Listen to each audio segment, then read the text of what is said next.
Chapter 4: Spirituality and Pain. Physical pain as spiritual experience. Pain features more or less heavily in most religions. Christianity, in particular, values martyrdom, meaning not only death in service of faith, but suffering for it. A relative said he'd written a paper in college so long ago it's not available for referencing about crucifixion. His thesis was that Jesus would not have suffered on the cross. He had some limited evidence, this would have been the 60s. He had some limited evidence that the practice of crucifixion was about humiliation rather than torture, and therefore Jesus would have been anesthetized and died peacefully of asphyxiation. I don't suspect this would be a terribly popular thesis with people of Christian faith, even if there were substantive evidence for it. If there is, I'm not aware of it. The idea of the sacrifice minus the pain seems like it would take away some or all of the meaning of the events described in the New Testament. The cross is the major symbol of most branches of the faith, and many of them show the cross bare, just the cross itself. Others, though, use the cross with the man affixed to it. There's special meaning affixed to the suffering as the man is affixed to the cross. These events are described in some circles as the passion, certainly non standard use of the word. Most of us think of passion as love of peculiar intensity or great enthusiasm, but here we find intense love demonstrated through suffering. The greater the suffering of Jesus, the greater the love that he showed. A Jesus who died quietly and peacefully, feeling nothing, might seem much less significant a martyr. What does it mean to love, anyway? Naive love is just a feeling. Mature love is probably a, a noun. And one of the things we do when we love other people is suffer for them. In ways usually small and sometimes large, we endure pain and humiliation for our loved ones, shield them from the world with our own backs. Few people would suggest love is suffering, but what sort of love would you not suffer for? Some people go so far as to try to experience what Jesus experienced. There is an annual crucifixion event in the Philippines in which people allow themselves to be nailed to and hung from crosses, much as in the Roman method. They spend a few hours on the cross and then come down with a new appreciation of the Passion, or at least its culmination. Here is an exercise in faith, devotion, and empathy. How better to understand the love ascribed to this character than to undertake the deed he is said to have performed for others? While it seems strange perhaps to outsiders, especially those of us who live such antiseptically pain free lives, the practice is a profound experience for those who go through it. In The Brothers Karamazov, one of the heavier themes is that everyone is guilty for everyone else. We are all, in other words, responsible individually and personally for the sins of other people. Here is an invitation, if there ever was one, to try to experience the suffering of Jesus in a personal manner. To accept guilt personally for the sins of other people is to love them without condition, in a state of humility, and to be willing to suffer in their place when suffering is in order. With this deep spiritual dimension possible, the willingness and even the need to experience the crucifixion might grow more understandable. To return to a previous theme, we also have the experience of suspension. In suspension, a number of usually temporary piercings are placed in the skin. There need to be enough so that the weight of the body can be borne by the skin. The piercings are attached to chains or cords, and the person hoisted into the air, suspended by the piercings. This is not an endeavor that can be undertaken alone. A group of people come together to make this happen. While it is sometimes done as performance art, the participant usually experiences profound meaning in this act. Suspension is often referred to as deriving from shamanistic or Native American practices. The devotees see themselves as carrying on a spiritual tradition, a program of self development. It is not hard to imagine this as a rite of passage. The person transcends pain and limitation, achieving mastery of the self. In extremis, they might also encounter some profound insight, although arguably the mastery can be seen as the insight itself. Suspension is fairly uncommon, occurring these days mainly at body modification conventions. It is also not widely described in mainstream literature, hence the paucity of references for this section. Whatever deep meanings the practice might once have held for its originators, for modern practitioners, the meanings must be only echoes of the original and must also include new meanings. But why refer to this practice as a spiritual one at all? Here we might get stuck on what spirituality is. It's difficult to assert with any seriousness that we require an orthodox or organized religion in order to wonder things like what might be the meaning of life, or why we are here, or what happens to us after we die. Indeed, these sorts of questions appear to be endemic to and implicit in human activity.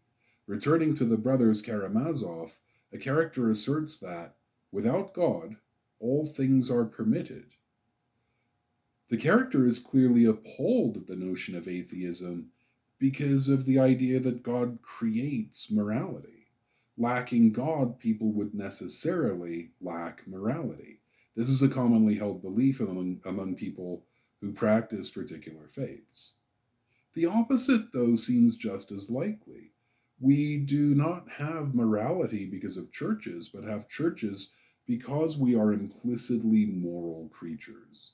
The things that make us moral are really encoded in our genes, are part of the experience of existence as mammals. Empathy and a sense of fairness, for example, are easily observed in other mammals. Churches and temples are a natural consequence of pondering the ideas of goodness and purpose. If we take spirituality as an engagement with the big questions, what is my purpose? Am I really impermanent? And if so, what does that mean? What does it mean to be a good person? What exists beyond my ability to perceive? How can I grow to be a better person? Then, spirituality is in many more of our endeavors than only our religious practices. The person who undertakes a suspension might have any, all, or none of these questions in mind. The experience may still even be a spiritual one simply for the quality of self transcendence, the search for the limits of human endurance. What is sure is that the meaning of the event must be individual to the people who undergo it. Suspension is voluntary. Crucifixion these days is also voluntary, but in the past has been a means of torture. It is easier to find meaning in the things that we choose for ourselves than in the things that are done to us. It is important for humans to feel like their world makes sense, that events happen in an ordered way with causes and effects, and that our choices matter. This might be near the heart of spiritual practices, attempts to discern the order of things, the order we are predisposed to believe is there. Viktor Frankl, a survivor of a number of concentration camps, suggested that knowledge of this order and a personal meaning found in it are essential to our mental health.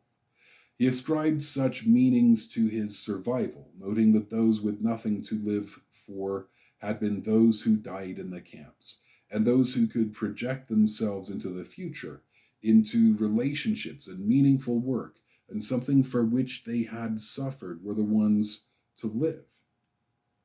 Man's Search for Meaning is a work of great importance and highly recommended to anyone interested in the human condition. Another way we might add meaning and order to our lives is the rite of passage. These rites might be relatively harmless and benign. Think of a sweet 16 party or a debutante's ball. Certainly sexist and patriarchal endeavors, but not likely to cause physical harm to the participants. Driving exams are rarely physically injurious, but are a shared experience that marks out childhood from adulthood. It might not be a coincidence that our driving licenses double as permission to drink alcohol. Neither is the bar mitzvah or a bat mitzvah physically uncomfortable. Among the more painful of US rituals is probably the 21st birthday party, often a drinking party. The object is, of course, to get the celebrant extremely and dangerously drunk, place them in some compromising situation, and then get photographic evidence. The pain of such parties can involve a hangover that feels like blunt force trauma to the head, regrowing hair, washing off permanent ink from one's skin, and so forth. Not that I'm able to write from any particular personal experience. Then there are the many rites of passage that require the sacrifice of a little pain or even some blood. We can perhaps exclude hazing rituals such as military men subject one another to, or sorority or fraternity members. Such hazing rituals are little more than sadism, requiring the pledge or soldier or athlete to submit to the supposed authority of the elders of the organization. Boys from the Satere Mawe tribe in Brazil undergo a test of pain as a manhood rite. The test requires that they wear a glove made of stinging bullet ants, so named because their sting is comparable in pain to a gunshot wound, without crying out. They each wear the glove for about 10 minutes, and the ritual is repeated a number of times during that key year of puberty, age 13. The pain of the ant stings is really exceptionally intense. Stoically withstanding the sting of even one such ant would be a feat, never mind the multiple stings of dozens of angry bullet ants with nothing better to do than sting the participant. Additionally, the venom is toxic, resulting in nausea as well as mild hallucinations. Dissipating the after effects of the toxins can be thought of as the after party. In Cape Province, South Africa, young men endure circumcision rituals at the beginning of their manhood. Their foreskins are removed using a knife of dubious hygiene by an elder of no particular medical training. Naturally, this is a painful event in itself, and this is exacerbated by the period of isolation that men subsequently endure. They're not allowed to rejoin society until such time as their injuries have healed, nor may they drink water or eat any food. They live in tents alone until the elders say they may return to their homes. As there's no medical supervision of these procedures or the aftermath, infection is rampant, and bandages tied too tightly can cut off circulation and cause tissue to necrotize. Diet and fluid restrictions leave the men weakened precisely when they are the most vulnerable to infection. These risks are well known. After all, this has been a Xhosa practice for more than a few generations. These days, it is hard to condone such practices given that we live in an age of modern medicine. We have sterile procedures and antiseptics, sterile bandaging, dissolving gauze for sutures. Why continue to expose these young men to pain, humiliation, infection, penis loss, and even death? These rituals and the thousands like them all over the world point to a need for transcendence of normal human limits. We test, probe, and expand into new territory, testing our tolerance for pain and for our endurance. These rituals take us into pain and ask us to abide it, find some peace in the midst of it. Others are more explicitly spiritual. Whether vision quests or walkabouts, we might be sent off into the wilderness to experience an altered state of mind in the midst of deprivation. Sometimes the pain is a direct test of faith. Imagine Job suffering due to a wager between his God and the devil. Job stoically bears up under death and loss as his family die around him, poverty as he loses all his wealth, and pain, suffering, and indignity as he is plagued with painful boils. All this because Satan has suggested Job's faith was due to his prosperity. At the end of the story, Job remains faithful to his God. While he had doubting moments, the various pains that he felt did not ultimately shake his faith. For some, such pains actually strengthen their faith.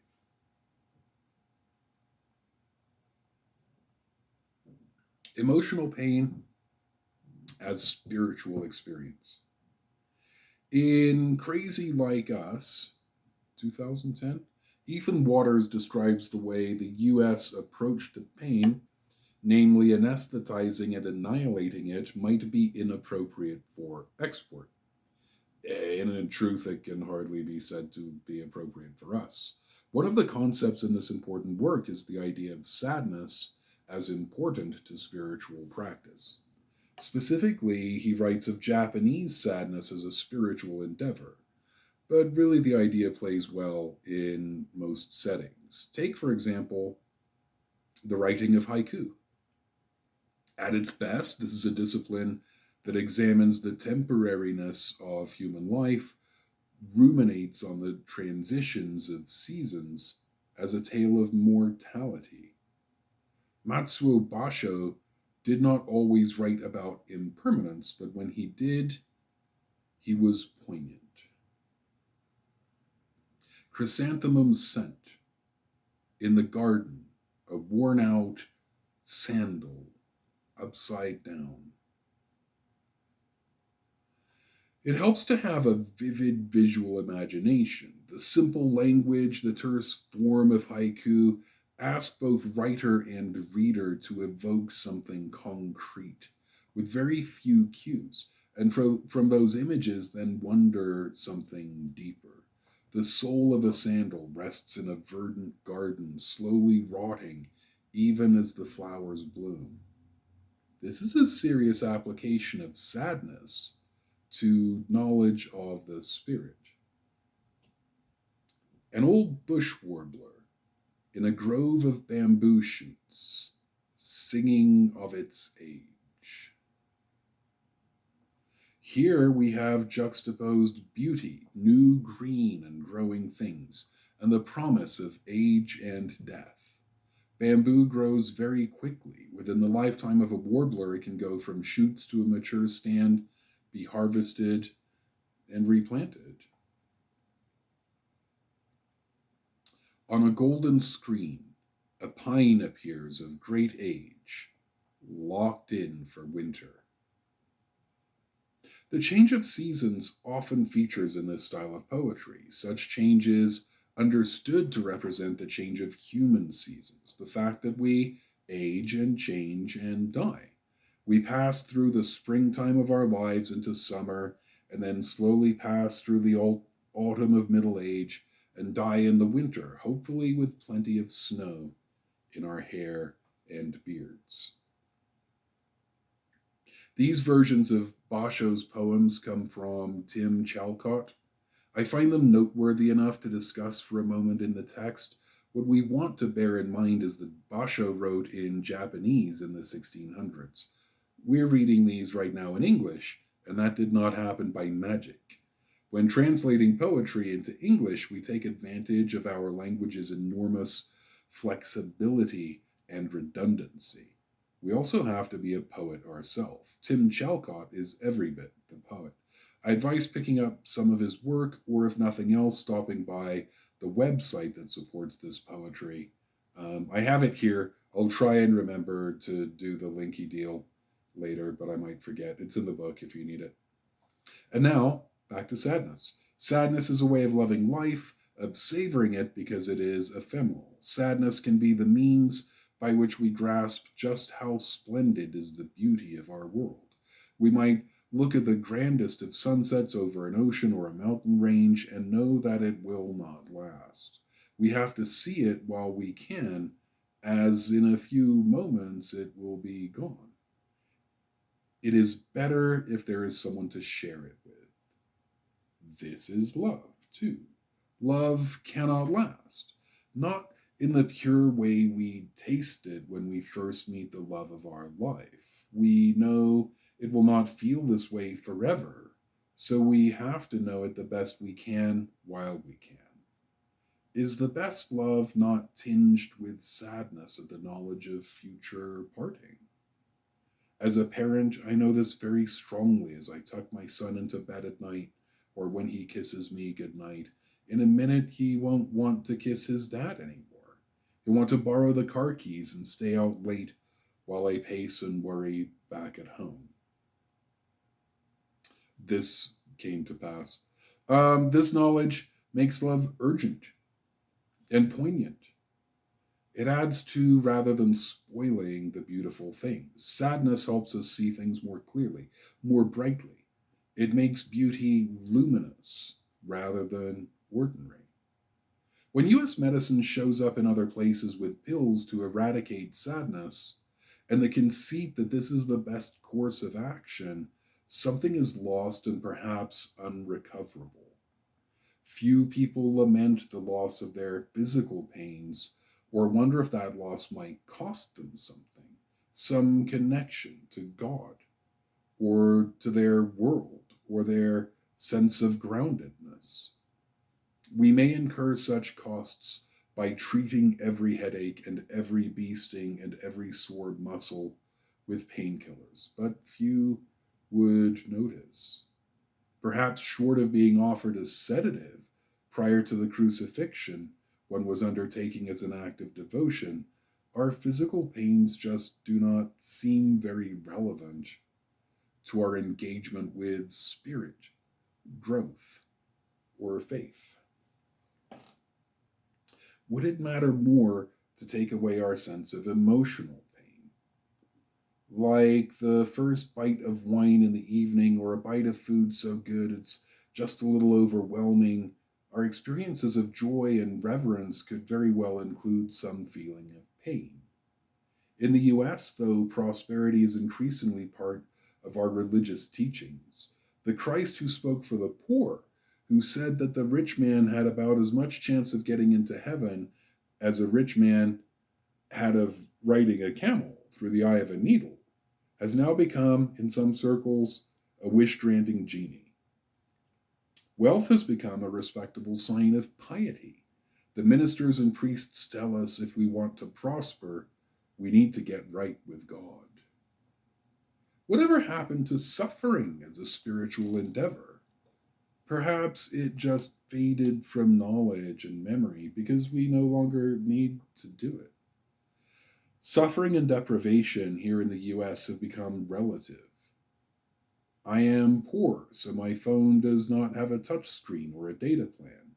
I eat ground beef rather than steak, but I do not go hungry or watch my family go hungry.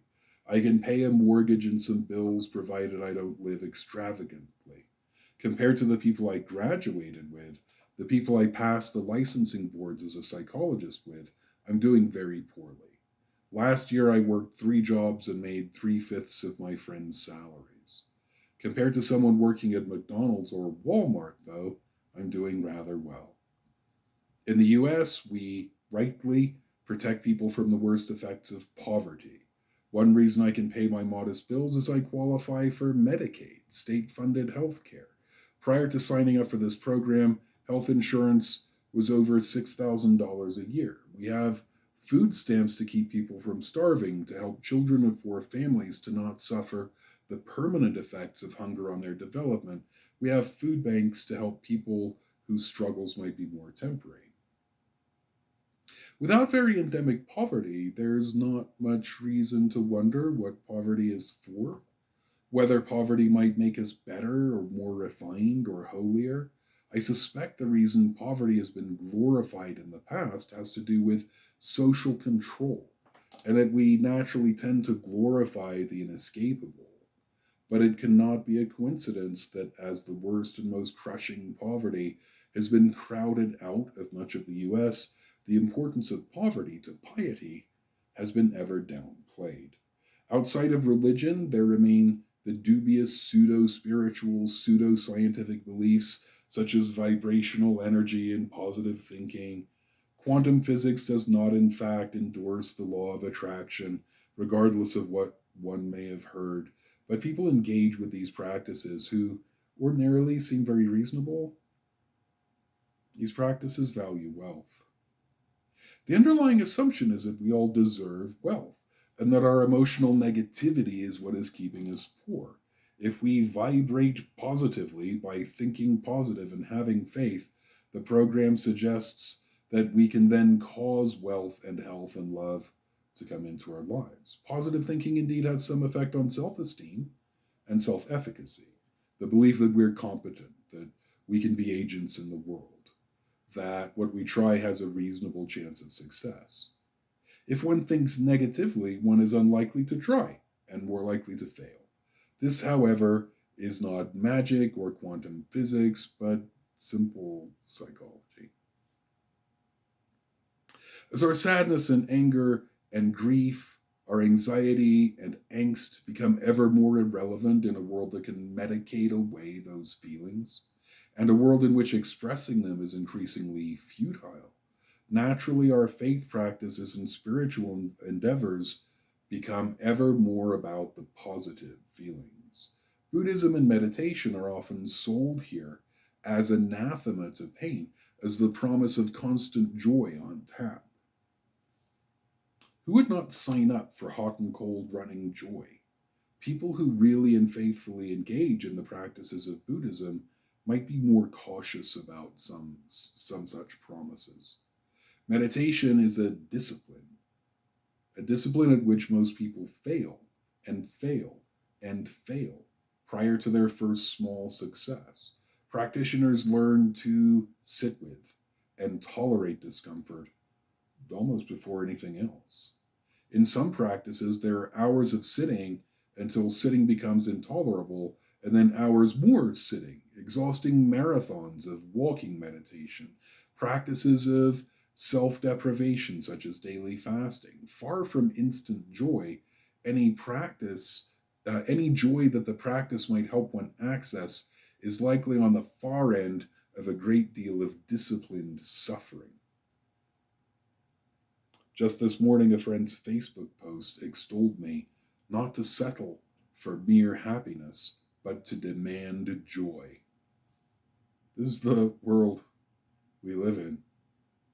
While happiness is fleeting for the majority of humans alive, the majority of humans who have ever lived, now even a few moments of happiness are not good enough, and we have to find joy instead.